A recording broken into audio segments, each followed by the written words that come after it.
March 28, 1942, 0:34 hours, 5 miles off the coast of St. Nazaire, France. Commander Robert Ryder, 34 years old, from London, stood on the bridge of HMS Campbeltown and checked his watch one final time.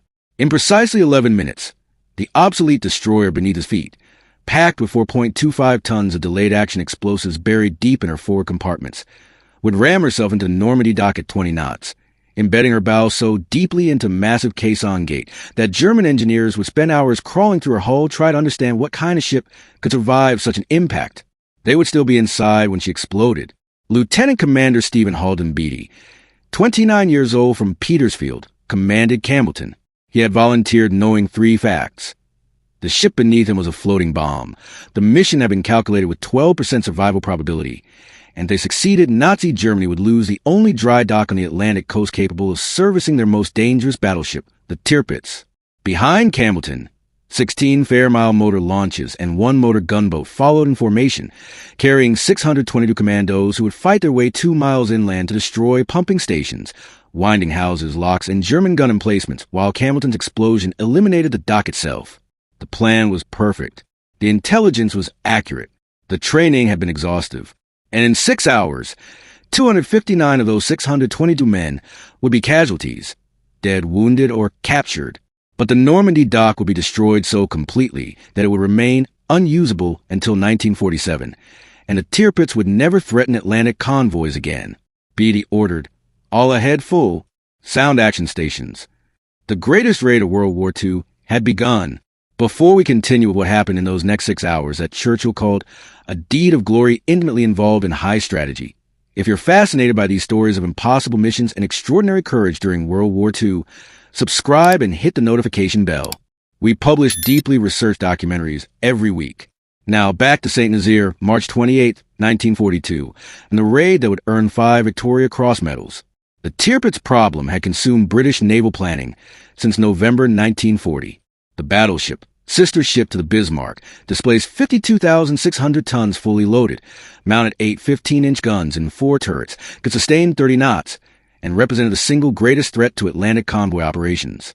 After Bismarck's destruction in May 1941, Tirpitz became Germany's last operational battleship capable of oceanic warfare. British Admiralty intelligence identified one critical vulnerability.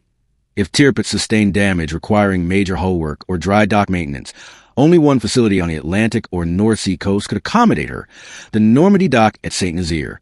The dock, officially named from the Ecluse Louis Joubert, had been constructed between 1929 and 1932 to service the SS Normandie, the largest passenger liner in the world.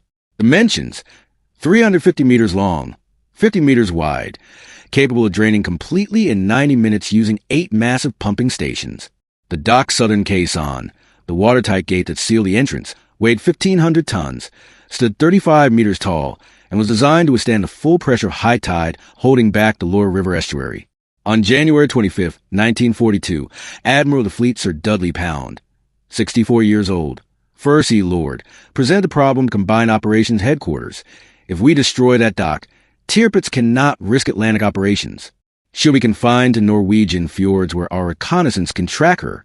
But the dock is 6 miles up the Loire estuary, defended by 78 guns, protected by minefields, covered by searchlights and patrol boats. A conventional bombing raid would require impossible precision. We need something else. Captain Lord Louis Mountbatten, 41 years old, Chief of Combined Operations, studied the intelligence photographs for 47 minutes and proposed, what if we don't bomb it? What if we ram it? HMS Campbeltown had been USS Buchanan, a Wicks-class destroyer built in 1919 for the United States Navy. Displacement, 1,090 tons. Length, 95 meters. Speed, maximum 35 knots, though age and maintenance had reduced practical maximum to 28 knots. Armament, 4 4-inch guns, light anti-aircraft weapons. In September 1940, under the Destroyers for Bases Agreement, the United States transferred 50 obsolete destroyers to the Royal Navy. Buchanan became HMS Campbeltown, town-class destroyer, and spent the next 16 months on convoy escort duties in the Atlantic. She was old, slow, unreliable, and expendable. Perfect. Beginning February 12, 1942, Campbeltown underwent modifications at Devonport Dockyard that transformed her from warship to guided missile. Engineers removed her forward fuel tanks and torpedo tubes, replacing them with 24 depth charges arranged in rows. 4.25 tons of Armitex high explosive packed into a steel-lined chamber just after collision bulkhead. The charges were fitted with long-delay pencil fuses, set to detonate 8 hours after ramming. Her profile was modified to resemble German Mao-class torpedo boats. Funnels cut down, superstructure altered, false recognition panels installed. From a distance, in darkness, she might pass for German. Her deck was reinforced with 12 millimeters of extra plating to withstand overhead fire. Armor plating protected the bridge and wheelhouse. Additional fuel tanks increased range to 2,400 nautical miles. Her armament was increased. 1 12-pounder forward, 3 Oerlikon 20mm cannons, 8 Bren guns. On March 26, Commander Ryder came aboard and read the crew their operational orders. We're going to ram the Normandie Dock at St. Nazaire. The ship is packed with explosives. It will detonate hours after we ram. Your job is to get us there. After that, you swim. Not a single crew member requested transfer. Lieutenant Colonel Augustus Charles Newman, 37 years old from London, commanded the raiding force. Newman, a civil engineer in civilian life, had joined the Territorial Army in 1939 and transferred to the newly formed Commandos in 1940. He had participated in raids on the Lofoten Islands and Vagsoy, earning a reputation for meticulous planning and aggressive execution. His force consisted of 268 commandos from No. 2 Commando, plus demolition experts from other commando units, bringing total combat strength to 622 men organized into 3 groups. Group 1, 92 commandos assigned to Campbeltown, tasked with securing the immediate dock area and providing covering fire for demolition teams. Group 2, 176 commandos and motor launches, divided into assault and demolition teams targeting the Old Mole, Old Entrance Lock, pumping stations, winding houses, submarine pens, and German headquarters. Group 3, 354 commandos and reserve aboard motor launches, ready to exploit success or cover withdrawal. Each man carried specific equipment. Commandos had Thompson submachine guns or Sten guns, Mills bombs, fighting knives, and toggle ropes. Demolition teams carried 90 pounds of plastic explosive each, time pencils, detonators, and specialized cutting equipment. Every man wore rubber-soled boots for silent movement. They trained for 6 weeks at Devonport and Falmouth, practicing on mock-ups built to match intelligence photographs of St. Nazaire. They rehearsed the assault sequence 432 times, landing, movement to objectives, demolition placement, withdrawal, until every man could execute his role blindfolded. On March 25th, Newman gathered his officers and said, "Intelligence estimates 78 German guns covering the estuary and another 240 soldiers garrisoning the dock area. We'll be outnumbered 3-1 from the moment we land. But we have surprise, we have darkness, and we have a knowledge that if we fail, Tirpitz remains the single greatest threat to Allied shipping. Failure is not acceptable." The raid was scheduled for the night of March 27th to 28th, chosen for optimal tidal conditions. High tide at St. Nazaire, 0:30 hours. The Loire estuary at high tide carried 6.7 meters of water, enough depth for Campbeltown to cross the mud banks, but only during a 2-hour window. The force would depart Falmouth at 1400 hours on March 26, sail 342 nautical miles to St. Nazaire. Time arrival for high tide at 0:30 hours on March 28th. The approach would follow a precise route. Cross the English Channel flying German Ensigns. Proceed south along the French coast at 15 knots to conserve fuel. Turn into Loire estuary at 2300 hours. Increase speed to 20 knots for the final run. Security protocol required radio silence. Recognition signals. Campbeltown would signal letter K in Morse code if challenged. If that failed, motor gunboat MGB 314 would transmit false German recognition codes obtained from a captured German codebook. The assault sequence. Phase 1, 0:34 hours. Campbeltown rams the southern caisson at 20 knots, embedding her bow into the gate. Phase 2, 0:35 hours. Group 1 commandos disembark from Campbeltown. Secure the dock area. Establish perimeter. Phase 3, 0:40 hours. Motor launches land Group 2 commandos at Old Mole and Old Entrance. Demolition teams proceed to assign targets. Phase 4, 0:45 to 2 o'clock hours. Demolition teams place charges. Winding houses, pumping stations, locks, gates, all marked for destruction. Phase 5, 2 o'clock hours. All forces withdraw at Old Mole. Motor launches evacuate survivors. Phase 6, 8:30 hours. Campbellton's explosives detonate, destroying the caisson and flooding the Normandie Dock permanently. Alternative extraction. If motor launches were destroyed, Commandos would fight their way into French countryside and attempt escape to Spain, 450 kilometers south. Combined operations gave the raid a 12% survival probability. They launched anyway. HMS Campbeltown departed Falmouth at 1400 hours on March 26, 1942, accompanied by motor gunboat MGB 314, headquarters ship, 16 Fairmile motor launches, ML 192, 262, 267, 268, 270, 298, 306, 307, 341, 443, 446, 447, 457, 160, 177, 156. Motor torpedo boats MTB-74 and MTB-314 delayed departure, joining at sea. Destroyers HMS Tyndale and HMS Atherstone escort the French coast and return. Weather conditions, sea state moderate, visibility 8 kilometers, wind southwest at 15 knots. Forecast from March 27th to 28th. Clear skies, excellent visibility. Ideal for navigation, terrible for concealment. At 17:30 hours, the force encountered a German U-boat, U-593, on the surface. The U-boat crashed dive before identification. Ryder made a decision, maintain course and speed. If U-593 reported the force, the operation was compromised. If not, they continued. U-593 did not report. Her commander, Captain Lieutenant Gerd Kelbling, 30 years old, later stated he had assumed the British ships were part of a training exercise. At 20:45 hours, the force reached Point A, 50 nautical miles south of Scilly Isles. Destroyers Tyndale and Atherstone turned back. The raiding force was now alone, 300 nautical miles from St. Nazaire, with no support. At 2200 hours on March 27th, ML-341 struck a submerged object, likely a partially submerged mine or debris, and began taking on water. Her pumps failed. Commander Ryder made the immediate decision. ML-341 would return to England escorted by MTB-74. This reduced the landing force by 32 commandos. The remaining force continued. At 2300 hours, they entered the Loire Estuary. The Loire Estuary at night presented a navigation nightmare. The channel, marked by buoys, narrowed from 11 kilometers at the mouth to 600 meters near St. Nazaire. Mud banks lined both sides. At low tide, the estuary drained to expose vast flats. At high tide, the channel carried sufficient depth, but with zero margin for navigation error. Leading seaman William Savage, 29 years old from London, stood at Campbellton's helm. He had memorized a chart. 23 course corrections over 6 miles, each requiring precise timing. One error would ground the ship on mud banks, where German shore batteries would destroy her at leisure. At 23:07 hours, the force passed the first buoy. Behind Campbellton, the 16 motor launches and motor gunboat followed in 2 columns. Engines throttled to match the destroyer's 15 knots. At 23:22 hours, searchlights from the northern shore swept across the water. Campbellton flew the German ensign. No challenge came. The searchlights moved on.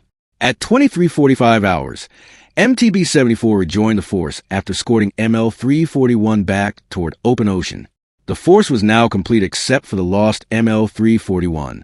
At 23:54 hours, they reached a point 4 miles from St. Nazaire. Commander Ryder could see the town's lights, the dock installations, the dark mass of the Normandie Dock's southern caisson directly ahead. At 23:58 hours, a German shore station signaled. Identify yourself. Lieutenant Ian Henderson, 24 years old from Edinburgh, served as signals officer aboard MGB 314. He transmitted the captured German recognition code, Hotel Echo 07, silence. Then, proceed to harbor. The Germans believed Campbellton was one of their own ships returning from patrol. At 0:20 hours, with 10 minutes until ramming time, a searchlight from the southern shore locked onto Campbellton. Then another, then 6 more. The destroyer was illuminated like a stage under spotlights. A German shore battery signaled. What ship? Henderson transmitted. Damaged by enemy action. Request permission to enter harbor immediately. The searchlights remained fixed on Campbellton. At 0:22 hours, the first German gun opened fire. The shore batteries opened fire simultaneously. 78 guns from positions along both sides of the estuary. Tracers arced across the water. Shells exploded around Campbelltown, throwing up geysers of water mixed with shrapnel. Commander Beattie ordered, "All ahead full. Maintain course." Campbelltown's engines, already straining, pushed the old destroyer to 22 knots. Her bow wave rose as she surged forward, directly into the searchlight beams and the incoming fire. On deck, commandos crouched behind whatever cover they could find. Able seaman Ron Butler, 19 years old from Portsmouth, manned one of the Ehrlichon cannons. He fired at the searchlights, short bursts, walking the tracers onto target. One searchlight exploded. Then another, but more replaced them.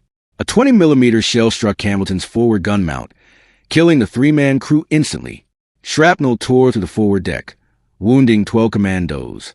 A second shell penetrated the bridge, exploding inside the wheelhouse. Commander Beattie was thrown against a bulkhead but remained conscious. The helmsman, leading seaman Savage, continued steering, blood running from a head wound. Distance to target, 800 meters. The German guns found their range. Shells hit Campbelltown's superstructure, her funnels, her masts. A 40-millimeter round penetrated her hull amidships, but struck above the waterline. No critical damage. Fire broke out on the aft deck. Commandos fought it with extinguishers while simultaneously returning fire at shore positions. Distance to target, 400 meters. Beattie could see the caisson clearly now, a massive concrete and steel wall rising from the water, painted gray, 35 meters tall. 1,500 tons of engineered strength designed to withstand the lawyer's tidal pressure. Campbelltown's bow was designed to destroy it. Distance to target, 200 meters. Every German gun that could bear on Campbelltown fired. The destroyer's deck was a chaos of exploding shells, flying shrapnel, fire, and smoke. Lieutenant Nigel Tirpitz, 23 years old from Bristol, crawled across the deck to pull a wounded commando to cover. A shell fragment hit Tirpitz in the shoulder. He continued dragging the wounded man. Distance to target, 100 meters. Beattie ordered, "Brace for impact." At precisely 0:34 hours, HMS Campbeltown, traveling at 22 knots, struck the southern caisson of the Normandie Dock. The impact drove her bow 6 meters into the caisson, crushing the forward structure of the ship, but embedding her so firmly that the incoming tide, still rising, could not dislodge her. The collision bulkhead held. Behind it, sealed in the steel-lined chamber, for 0.25 tons of Armitex explosive sat undisturbed, fuses ticking down their 8-hour delay. Commander Beattie stood, checked that the ship was firmly lodged, and gave the order, "Commandos, disembark. Abandon ship." The raid had transitioned from naval operation to ground assault. 92 commandos from Group 1 poured off Campbelltown via 2 gangways, one port, one starboard, that had been specially constructed for rapid disembarkation.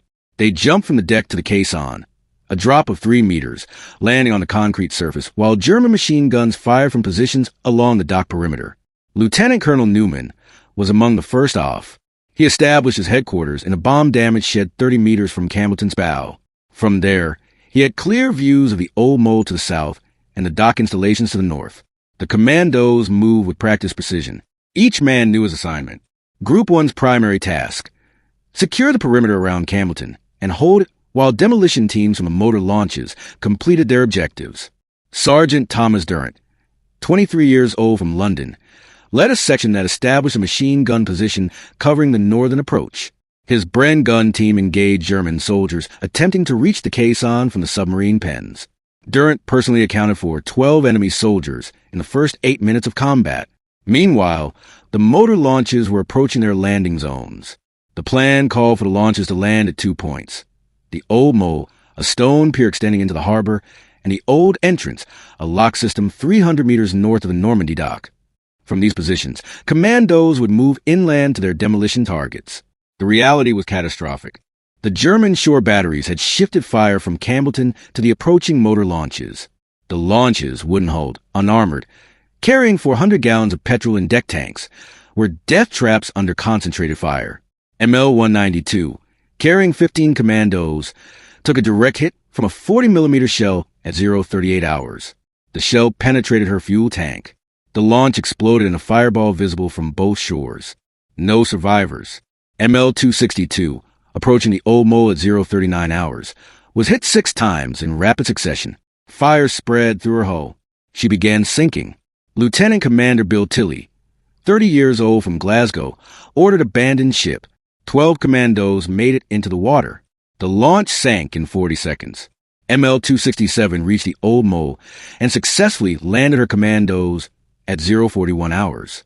18 men disembarked under heavy fire. Within 2 minutes, German machine guns from a harbor control tower had killed 5 and wounded 4 more. ML-268 was hit while still 300 meters from shore. A 20-millimeter shell struck her wheelhouse, killing the helmsman and destroying steering controls. The launch veered out of control, struck a submerged obstacle, and capsized. Of 20 commandos aboard, 9 drowned trapped beneath the hull. By 050 hours of the 16 motor launches that had entered the harbor, 8 were sunk, 3 were burning, 2 had withdrawn with critical damage, and only 3 had successfully landed their commandos at or near the intended positions. Of the 354 commandos who had been assigned to the motor launches, fewer than 100 were now ashore and operational. The raid was supposed to have 622 men executing a coordinated assault. It now had approximately 190 men scattered across multiple positions, under intense fire, with their extraction vessels either destroyed or fleeing. But the demolition teams were still moving toward their targets. The raid's success depended not just on Campbeltown's explosion. That would destroy the southern caisson. Complete success required destroying the pumping stations, winding houses, and lock gates that control water flow into Normandie Dock and the adjacent basins. Lieutenant Stuart Chant, 22 years old from Manchester, led Demolition Team 1. His objective: the southern pumping station, which controlled water discharge from a Normandie Dock. The station contained 4 massive diesel-powered pumps capable of draining the dock in 90 minutes. Chan and his 4-man team fought their way 300 meters from the Old Mole to the pumping station, engaging German soldiers in 3 separate firefights. They reached the station at 104 hours. The building's steel door was locked. They blew it with a 2-pound charge of plastic explosive. Inside, the pumps were still running, the massive diesels producing a sound so loud that the commandos had to use hand signals. Chant's team placed 18 pounds of plastic explosive at critical points: engine mounts, drive shafts, pump housings, electrical panels. They set time pencils for 90 minutes delay and withdrew. The pumps exploded at 2:34 hours, destroying 3 of the 4 units and damaging the 4th beyond repair. Lieutenant Bob Bertenshaw, 24 years old from London, led Demolition Team 2. His objective: the northern pumping station, mirror image of the southern station. Bertenshaw's team landed from ML-177 at 052 hours directly at the old entrance, the only motor launch to reach its exact intended position. They moved immediately to the northern pumping station, 400 meters inland. German resistance was lighter in this sector. Most German troops had concentrated around the Normandie Dock, where Campbeltown sat embedded in the caisson. Bertenshaw's team entered the pumping station at 118 hours. They faced a problem. The station's operators had shut down the pumps and fled, taking the key to the locked interior room where the main equipment was housed. Commando Corporal Arthur Young, 21 years old from Birmingham, solved this with direct action. He placed a 3-pound charge against the interior door and detonated immediately, without a time delay. The explosion demolished the door and partially deafened Young, but they gained access. The team placed 22 pounds of explosives throughout the machinery. Time pencils: 2 hours. They withdrew at 1:31 hours. The northern pumping station exploded at 3:31 hours, destroying all 4 pumps. Lieutenant Christopher Smalley, 23 years old from Oxford, led Demolition Team 3. His objective: the winding house that controlled the caisson of the old entrance. This massive mechanism, housed in a 3-story concrete building, operated a hydraulic system that opened and closed the lock gate. Smalley's team approached the winding house at 109 hours. German defenders had fortified the building. Machine gun fire from the 2nd floor forced the commandos to take cover behind a line of rail cars on a nearby siding. Sergeant Ron Chung, 26 years old from Wales, crawled forward with a Bren gun and engaged a German position. His sustained fire suppressed the machine gun long enough for Smalley to reach the building's ground floor entrance with shaped charges. The door was steel reinforced. Smalley placed a 6-pound charge directly against it and retreated 30 meters. The explosion at 1:14 hours blew the door inward and stunned the German defenders inside. Smalley's team entered through the smoke. They found the winding mechanism, a massive gear system operated by an electric motor, drawing power from the building's own generator. They didn't bother placing timed explosives. Instead, they poured petrol over the motor and electrical panels and ignited it with a thermite grenade. The winding house burned for 3 hours. The mechanism was destroyed beyond repair. Lieutenant William Etches, 25 years old from Liverpool, led Demolition Team 4. His objective: the lock gates themselves, massive steel structures that formed the watertight barrier between the old entrance basin and the Loire River. This was the most difficult demolition task. The gates were underwater, constructed of riveted steel plates 12 millimeters thick, reinforced with internal bracing. Placing explosives required working partially submerged while under fire. Etch's team reached the lock at 1:23 hours. Corporal Douglas Deary, 22 years old from Glasgow, volunteered to enter the water. He carried 40 pounds of plastic explosive in waterproof bags, plus time pencils and detonators. Deary worked for 17 minutes in water reaching his chest, placing charges against the gate's structural weak points: hinges, locking mechanisms, and the seam where the two gates met in the center. German soldiers on the far side of the lock fired at him repeatedly. Bullets struck the water around him. One round grazed his left arm. He continued working. The charges were set for a 2-hour delay. Etch's team withdrew at 1:40 hours. The lock gates exploded at 3:40 hours, blowing a 6-meter hole that rendered the entire old entrance system inoperable. 5 additional demolition teams targeted bridges, fuel storage facilities, a torpedo storage shed, and the harbor control tower. By 2 hours, every target except the submarine pens, which were protected by reinforced concrete 2 meters thick, had been destroyed or heavily damaged. The raid had accomplished its primary demolition's objectives. Now they had to escape. The original plan called for motor launches to evacuate survivors from the Old Mole at 2 hours. By that time, the demolition teams would have completed their tasks and fallen back to the extraction point. Lieutenant Colonel Newman reached the Old Mole at 2:11 hours. He found approximately 70 commandos assembled there, plus 30 wounded being tended by medical personnel. He did not find any motor launches. The harbor was empty except for burning wreckage. Of the 16 motor launches that had entered the Loire estuary, only 3 were still afloat and operational: ML-160, ML-443, and ML-306. These 3 launches had withdrawn to the mouth of the estuary after sustaining damage, and were now attempting to return to pick up survivors. ML-160, commanded by Lieutenant Thomas Boyd, 23 years old from Glasgow, made it to within 400 meters of the Old Mole before German shore batteries engaged. A 40-millimeter shell struck her engine room. The launch lost power and began drifting. Boyd ordered abandoned ship. His crew and the 12 commandos aboard abandoned into water and attempted to swim to shore. 7 drowned. The remaining 8 were captured. ML-443 and ML-306 never made it back to the Old Mole. Sustained fire from shore batteries forced both launches to withdraw or be destroyed. By 2:30 hours, Newman accepted the reality: there will be no evacuation by sea. He gathered his officers, those who were still alive, and gave the order: "We're fighting our way out overland.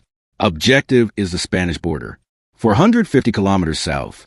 We move in small groups, avoid German patrols, live off the land, rally point at St. Nazaire Cathedral, then disperse into the countryside."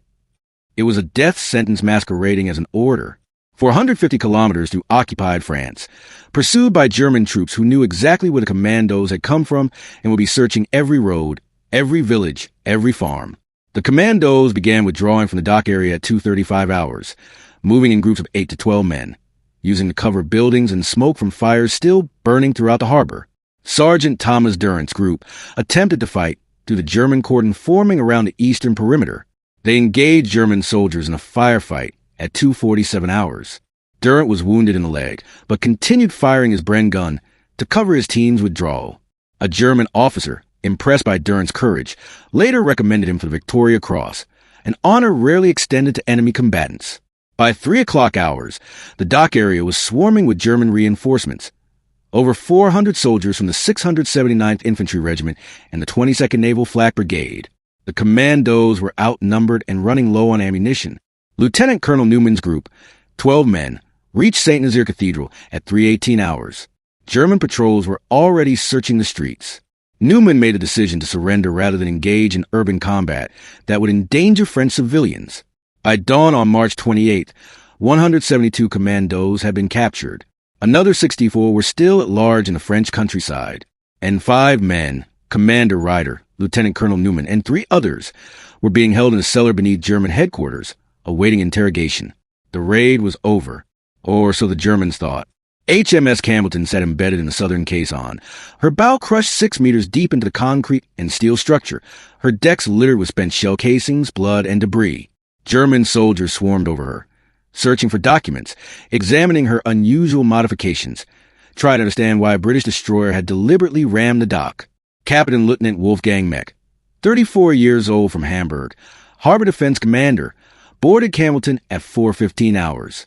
He found the crew's quarters abandoned, the bridge damaged by shellfire, and the forward compartment sealed with unusual thoroughness.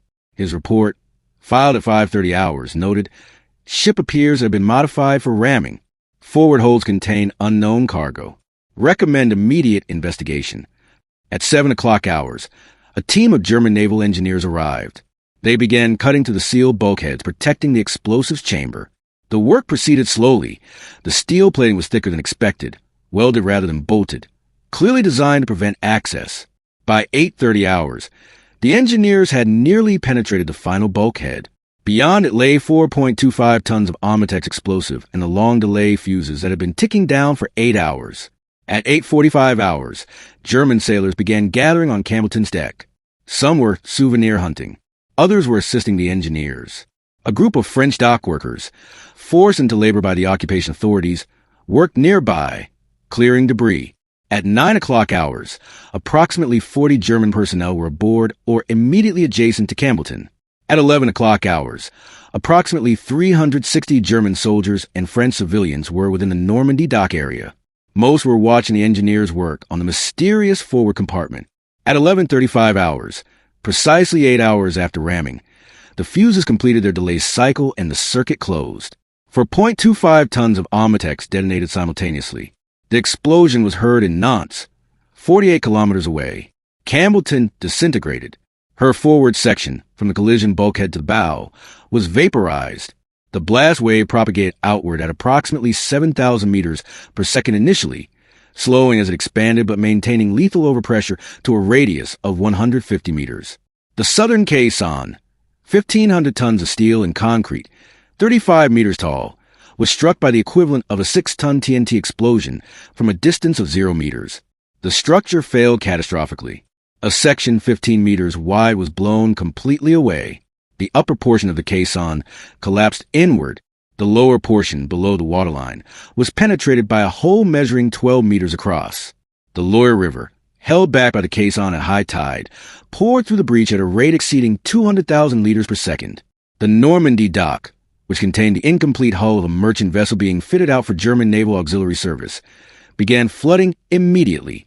The ship was carrying over 300 workers, French civilians forced into labor.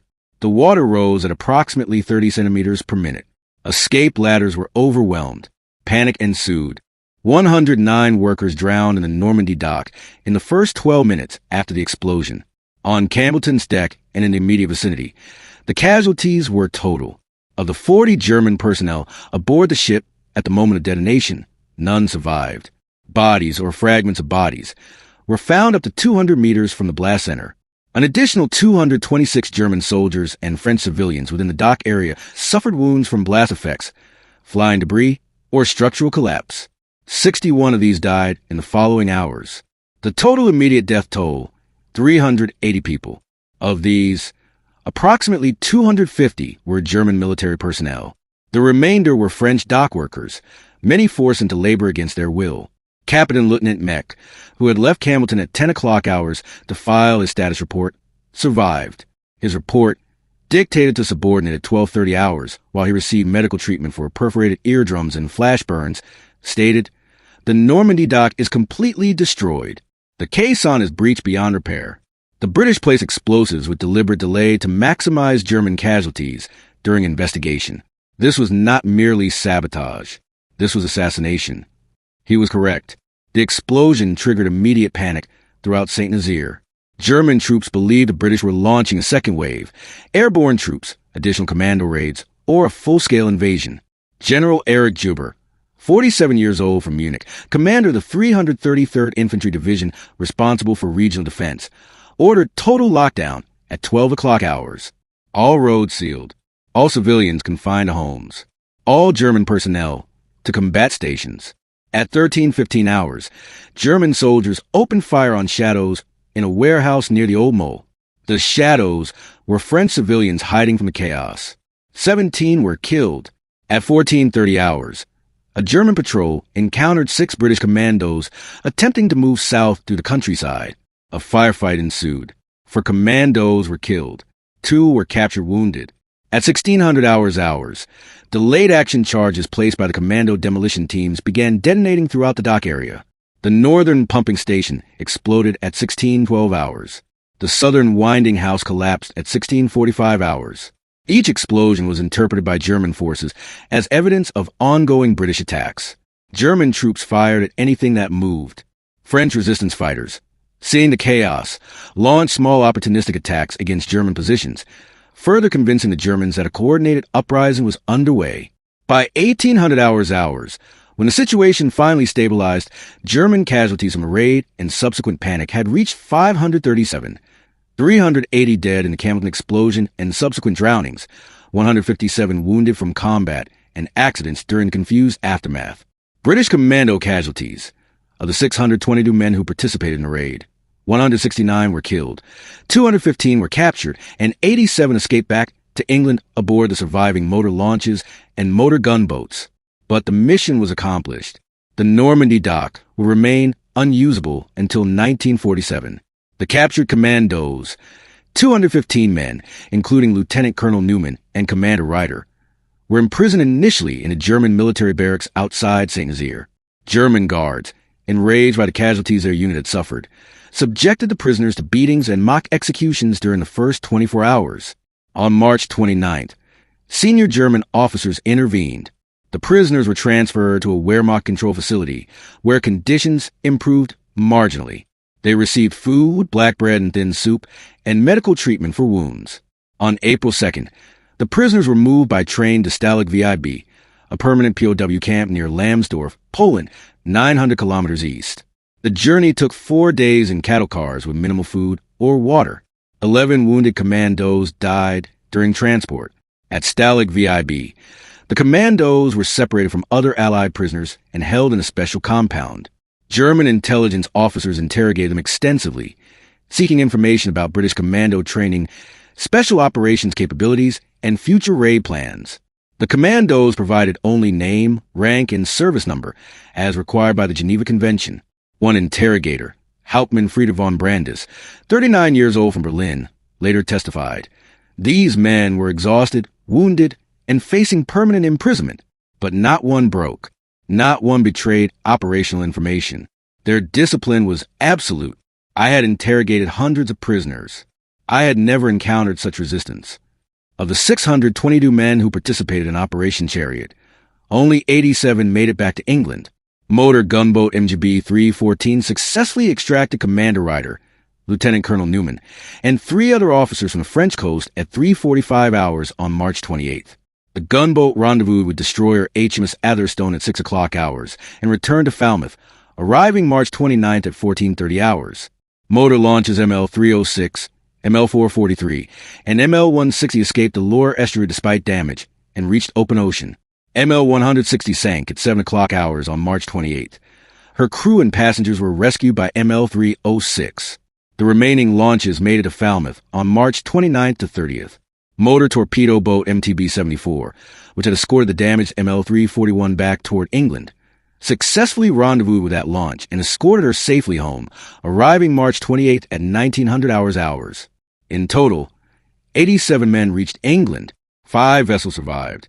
Among the survivors was able seaman Ron Butler, the 19-year-old who had manned Campbeltown's Oerlikon cannon during the ramming. His account, recorded on March 30th, described the final moments. We fired every round we had. The deck was on fire. Men were dead all around me. Then we hit the dock, and I thought the ship would break in half. But she held. Commander Beattie shouted abandon ship, and we ran. I made it to a motor launch. Most didn't. When I looked back, Campbeltown was embedded like a knife in the dock. I knew she'd explode. I hoped the Germans would be inside when it happened. They were. German engineers assessed the damage to St. Nazaire throughout April 1942. Their conclusions were definitive. The Normandie Dock was destroyed beyond immediate repair. The southern caisson was gone, blown into fragments scattered across the Loire riverbed. The northern caisson was damaged by sympathetic explosions. All 4 pumping stations were destroyed. The winding houses were burnt-out shells. The old entrance lock system was inoperable with gates blown apart. Repair estimates: minimum 36 months of work, requiring specialized equipment, materials, and labor that Germany could not spare during wartime. The dock remained abandoned until 1947, when French engineers using American equipment began reconstruction. The dock reopened in 1948, 6 years after the raid. The strategic impact was immediate. Tirpitz, learning that St. Nazaire was unusable, remained confined to Norwegian fjords throughout 1942 to 1944. She never again threatened Atlantic convoys. In November 1944, RAF Lancaster bombers carrying tallboy earthquake bombs sank her anchor in Tromsø Fjord.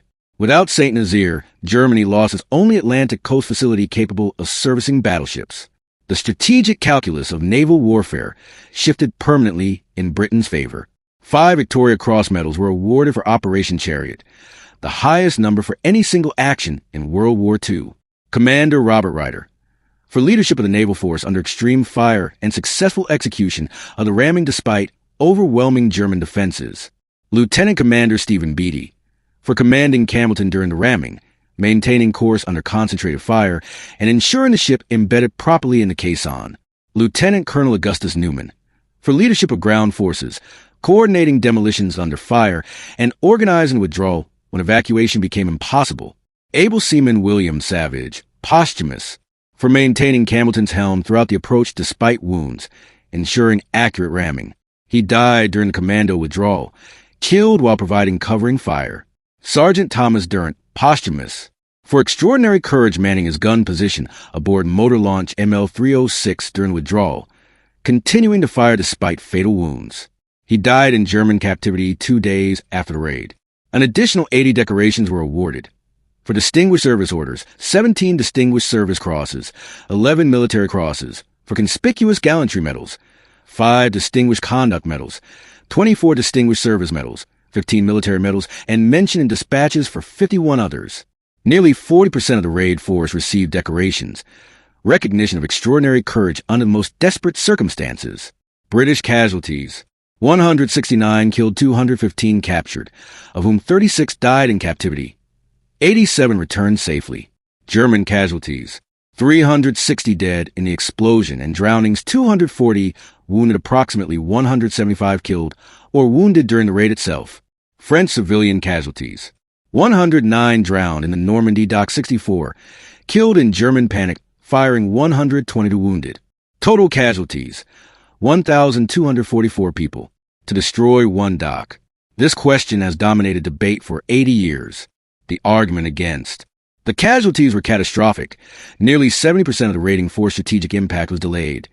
Tirpitz remained operational, though confined to fjords. The dock was eventually rebuilt anyway. Alternative methods, sustained bombing, blockade, might have achieved similar results with lower casualties.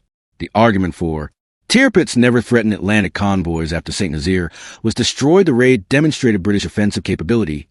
Boosting morale when Britain stood alone, it proved amphibious raids against heavily defended targets were feasible. Informing future operations, the damage to German naval infrastructure was permanent for wartime purposes. Intelligence gained from captured German documents during the raid proved invaluable. Military historian Corelli Barnett, writing in 1960, concluded, Operation Chariot achieved its primary objective at acceptable cost. The raid eliminated Germany's strategic repair capability on the Atlantic coast. Tirpitz's confinement to Norwegian waters followed directly from St. Nazaire's destruction. The raid was a military success. Vice Admiral Kurt Assmann, German naval historian and former staff officer, wrote in 1956, "The raid on St. Nazaire was the most daring and effective operation of its kind during the war. It achieved strategic impact disproportionate to the forces employed. Germany never recovered the Atlantic repair capacity we lost that night." Winston Churchill's assessment, recorded in his war memoirs. The attack on St. Nazaire was a deed of glory intimately involved in high strategy. The elimination of the Normandie Dock forced Tirpitz into a defensive posture from which she never emerged. One might debate the cost, but not the result. On March 28, 1952, 10 years after the raid, French authorities dedicated a memorial at Saint-Nazaire. The monument, constructed from salvaged steel from HMS Campbeltown's wreckage, stands on the site where the southern caisson once stood. The inscription, in French and English: "Here on March 28, 1942, British Commandos of Operation Chariot destroyed the Normandie Dock in one of the most daring raids of World War II. Of 622 men who attacked, 169 gave their lives. We remember their sacrifice. France does not forget." Every year on March 28, a memorial service is held. British and French veterans attend, their numbers dwindling each year. The last surviving commando from the raid, Robert Wright, died in 2020 at age 101. The Normandie Dock was fully reconstructed between 1947 and 1958. It remains operational today as part of the port of Saint-Nazaire, now used primarily for ship repair and maintenance of commercial vessels. The southern caisson, the one destroyed by Campbeltown, was rebuilt to the original specifications, but with modern engineering improvements. It incorporates salvaged fragments of the original caisson, embedded as memorial elements. Tour guides point out the blast marks still visible on adjacent structures, scorch patterns on concrete walls, shrapnel scarring on steel girders. These marks were intentionally preserved during reconstruction. The dry dock serves approximately 50 vessels per year. Its capacity: ships up to 300 meters length, 60,000 tons displacement. It no longer services battleships. Those belong to history. Operation Chariot established principles that define special operations for the remainder of World War II and beyond. Precision targeting: identify critical infrastructure whose destruction has strategic impact disproportionate to the force required. Acceptable casualties: special operations accept higher casualty rates than conventional operations in exchange for strategic results. Combined arms: naval, ground, and demolition forces operating in integrated sequence achieve results impossible for single-service operations. Training intensity: the 6 weeks of rehearsal and preparation for Saint-Nazaire became the model for subsequent operations, including D-Day. Deception and surprise: German recognition codes, false signals, and a modified profile of Campbeltown demonstrated the effectiveness of tactical deception. These principles informed Operation Jubilee, Dieppe Raid, August 1942, Operation Husky, Sicily Invasion, July 1943, Operation Neptune, D-Day landings, June 1944, Post-war Special Forces doctrine in Britain, United States, and Allied nations. The Special Air Service, SAS, Special Boat Service, SBS, and U.S. Navy SEALs all trace doctrinal lineage to combined operations raids like Chariot. Military historians coined the term Campbeltown effect to describe weapons or platforms converted into expendable assets for single-use strategic missions. Examples: explosive-laden B-17 bombers, Operation Aphrodite, 1944. Japanese Caton Man torpedoes, 1944-45. Modern unmanned aerial vehicles, UAVs, converted into suicide drones, precision-guided munitions designed for single-target destruction.